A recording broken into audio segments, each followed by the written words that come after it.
Some of you may already know the drill when we get a cold snap. Protect the people, pets, plants, and pipes. Right, and as Chris pointed out, people on the North Shore are going to be under a freeze warning starting tomorrow night. Danny Monteverdi joins us with a few tips. Well, Karen, as Chris said just a second ago, too, I can verify the weather out here. It's warm, it's muggy, it's not very nice out here this evening, but the city is actually going to enact its freeze plan tomorrow morning. And some of those tips that we are going to talk about in a second, they're a lot of work, but they're worth it, literally and figuratively. Shoppers enjoyed a sunny day at Perino's Home and Garden Center in Metairie on Monday, but staffers were busy making preparations. So it's going to be a cold couple days coming at us. There were still rows and rows of plants for sale, but this is the greenhouse where we're going to run 2 heaters that we have above you there.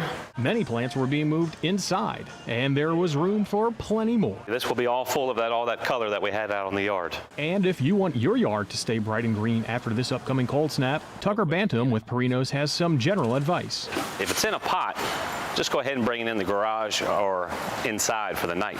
If the other plants are in the ground, this is a big do not. Do not go out there and cover your plants in plastic and think that this is going to do it some good. That will not work at all. Terrible. Throw that one away.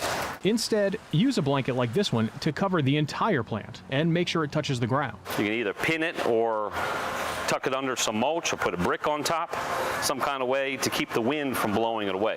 And when the mercury begins to drop, we all know what it can mean for outdoor faucets. There's a little bit of an uptick with these faucet covers here. And with so many exposed pipes under so many old Ray's homes, there's the simple tip: wrap anything exposed to the cold air. You can peel a little wood and it sticks. Lee LaFleur owns Mike's Hardware on Elysian Fields. He suggests doing that work now. It's best to do it on a day like this when it's nice weather, not when freeze is bearing down. And so those plant covers cost about $15 a piece. The folks at the hardware store say you can probably insulate all the pipes into your house from anywhere from $50 to $100.